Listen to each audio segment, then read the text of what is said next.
alumnas y alumnos. En este video veremos la retroalimentación de la semana 4, que fue del 5 al 9 de octubre, de las clases de la programación Aprende en Casa 2. El aprendizaje esperado es: explica el tipo de transformación, ya sea reflexión, rotación o traslación, que se aplica a una figura para obtener la figura transformada, e identificar las propiedades que se conservan. Empezaremos con el ejercicio 1, donde nos piden lo siguiente. Localiza en un plano cartesiano los siguientes puntos. Nos dan los puntos del A hasta el I. Nos dan las coordenadas y lo tenemos que localizar en el plano cartesiano. Vamos a unir los puntos, vamos a obtener una figura, que en este caso va a ser un polígono irregular, y vamos a aplicar una traslación de 8 unidades. Las unidades en este caso van a ser los cuadros a la derecha. 8 unidades a la derecha. Vamos a colorear las figuras y escribir cómo son las figuras que obtenemos. Bueno, empecemos por localizar los puntos. Para el vértice A, las coordenadas son menos 5,6. Ahí está el A. Para el B, menos 7,6.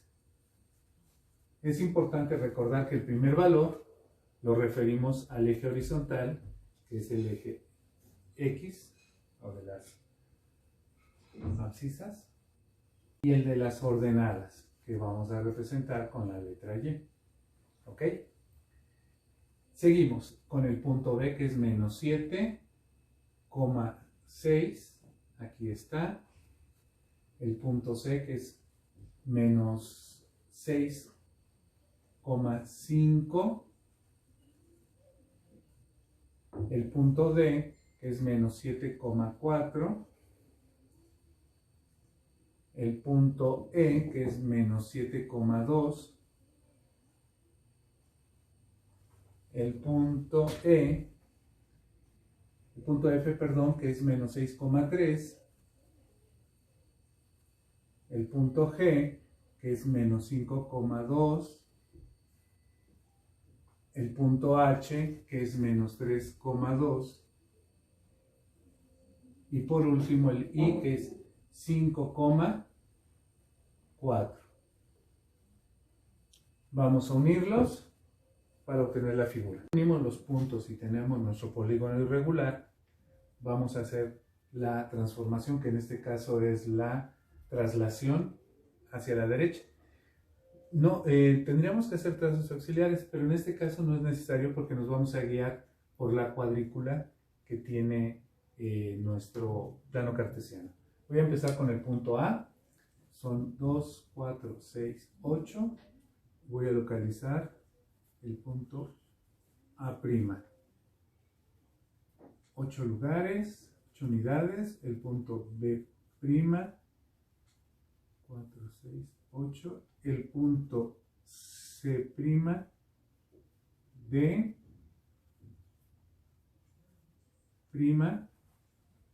luego 8. El punto E, el punto F, el G, el H y por último el punto I. Vamos a hacer lo mismo, los vamos a unir para obtener nuestra segunda figura. Ya que tenemos los puntos, los unimos con segmentos de rectas y obtenemos una figura que, si observamos la primera, tienen la misma forma y el mismo tamaño. Eso entra en la descripción de lo que son figuras congruentes. Las figuras van a ser congruentes. Continuamos con el ejercicio 2, que nos dice: localiza los siguientes puntos en el plano cartesiano, los cuales son los vértices de un triángulo. Tenemos el vértice A, que es 7,2, perdón. 7,2. Aquí vamos a localizar el punto A. luego el punto B es 10,2 y por último el punto C, que es 10,9.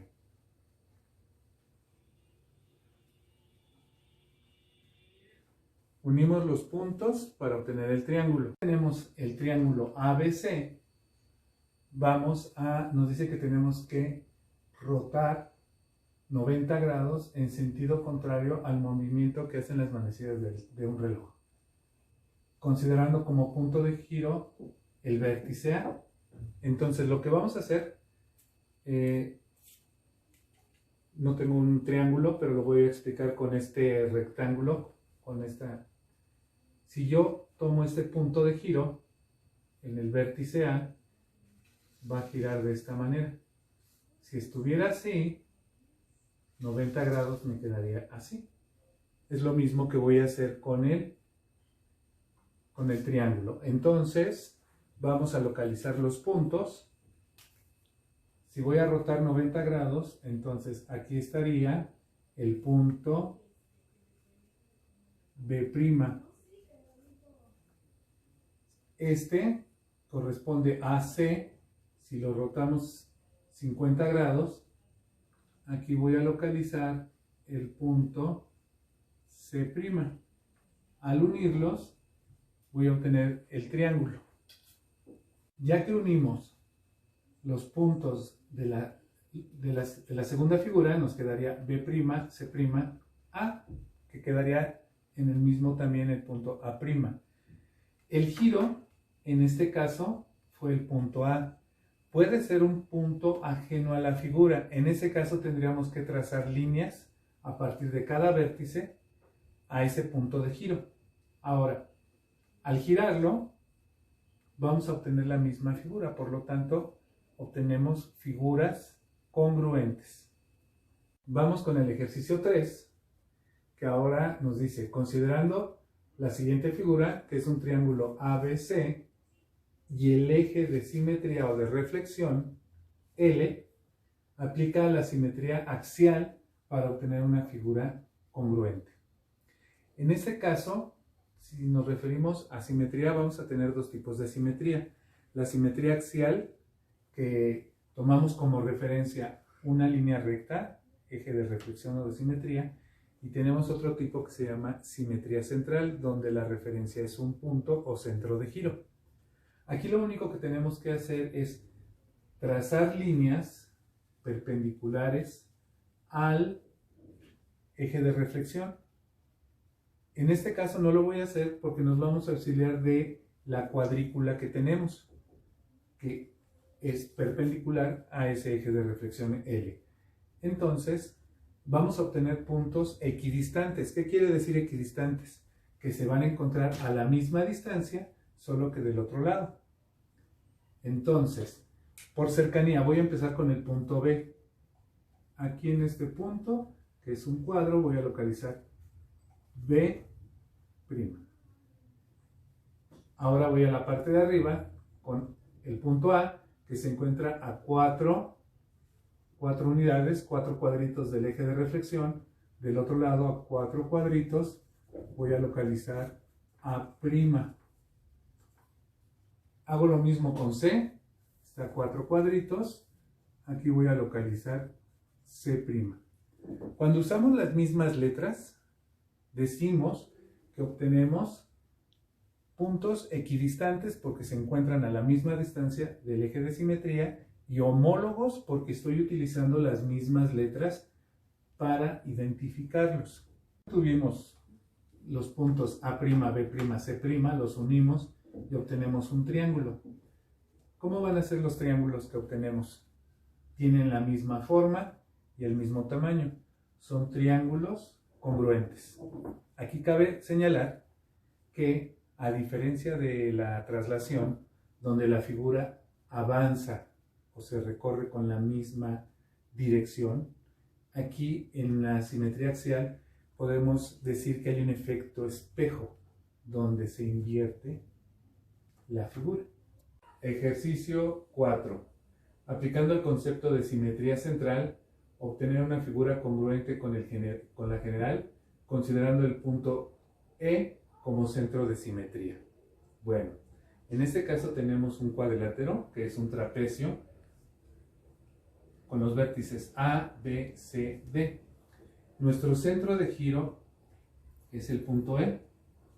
Entonces, el primer paso es trazar líneas a partir de cada vértice que vayan al punto E, que se dirijan al punto E, son líneas concurrentes al punto E, y van a prolongarse del otro lado del punto E para poder localizar los puntos primos. Una vez trazadas las líneas concurrentes al punto E, a partir de A a E se prolonga para obtener a la misma distancia del otro lado, para que los puntos sean equidistantes. Voy a localizar el punto A'. Continúo con B, ya está trazada la directriz, y a la misma distancia localizo B'. De C a E, la misma distancia, encuentro C', y por último, de D a E, y del otro lado localizo D'. Por último, unimos los puntos A, B, BC, CD, todos son primas, y obtenemos una figura congruente con la general. Una forma de comprobar la simetría central es haciendo un giro, abriendo el compás del punto o centro de giro a cualquiera de los vértices, por ejemplo A con A', B con B', y obtendríamos medio círculo, equivale a un giro de 180 grados. Ejercicio 5. Aplicando el concepto de homeotesia y prolongando las líneas punteadas, obtén una figura que sus lados sean 2 veces más grandes que la figura original ABC. En este caso, la homeotesia es otra transformación que nos sirve para obtener tanto figuras congruentes como semejantes, dependiendo de la escala que utilicemos. Si a ese punto de homeotesia, si la figura es localizada después de las figuras, se le llama directa o positiva. Si prolongamos estas líneas y la figura se obtiene de este lado del punto de homeotesia, se le llama inversa o negativa. Para poder trazar la figura que me piden, tenemos que observar primero lo que tenemos como ejemplo. Si se dan cuenta, voy a comparar los segmentos homólogos. Homólogos quiere decir que los representan las mismas literales. AC con A1, C1. Estos van a ser paralelos. Lo mismo sucede con BC y B1, C1. Van a ser paralelos. Entonces, lo que voy a hacer es trazar paralelas a cada uno de los lados correspondientes de acuerdo a la medida que me piden, que en este caso me piden que sea el doble. Utilizando nuestras escuadras, voy a usar una como base y la otra la voy a deslizar. La coloco sobre AC y la deslizo. Previamente medí, esto mide 8 centímetros, entonces voy a obtener el doble, es 16. Donde mida 16, voy a trazar la primera paralela. Entonces ya tengo el segmento A2, C2. Voy a hacer lo mismo con cada uno de los lados del triángulo. Ya que obtuvimos las paralelas a cada uno de los lados homólogos, cuya longitud sea el doble de la figura original, obtenemos un triángulo que va a ser semejante con el original. Recapitulemos los 5 movimientos o transformaciones que vimos en este video. 1. Empezamos con la traslación. En la traslación, aparte de la figura, me tienen que dar 2 datos: la dirección y la longitud. Hacia dónde estoy moviendo mi figura. Y vamos a obtener figuras congruentes. En el segundo, que es la rotación, también se obtienen figuras congruentes. En este caso, aparte de la figura, me tienen que dar un punto de rotación y cuánto voy a girar, si es a favor o en contra de las manecillas de un reloj. En el tercero vimos simetría. Vimos dos ejemplos, uno de simetría axial y uno de simetría central. En la simetría axial usamos como referente un eje que le llamamos eje de simetría o de reflexión, donde consideramos distancias iguales para los puntos homólogos. Aquí es muy fácil identificar y no confundirlo con la traslación, porque aquí tenemos el efecto espejo. Una figura se invierte la figura. Y en la simetría central requerimos como dato un punto que le llamamos centro de giro. También obtenemos figuras congruentes. Por último, homotesias. En las homotesias tenemos dos tipos, directa e inversa, que también puede ser positiva o negativa. Aquí tenemos un punto de homotesia. Si la figura se obtiene del otro lado del punto de homotesia, será inversa. Si se obtiene detrás de la figura original, es directa. En este caso, de acuerdo a las condiciones que nos den, o a la información, o a lo que nos pidan, vamos a obtener figuras semejantes.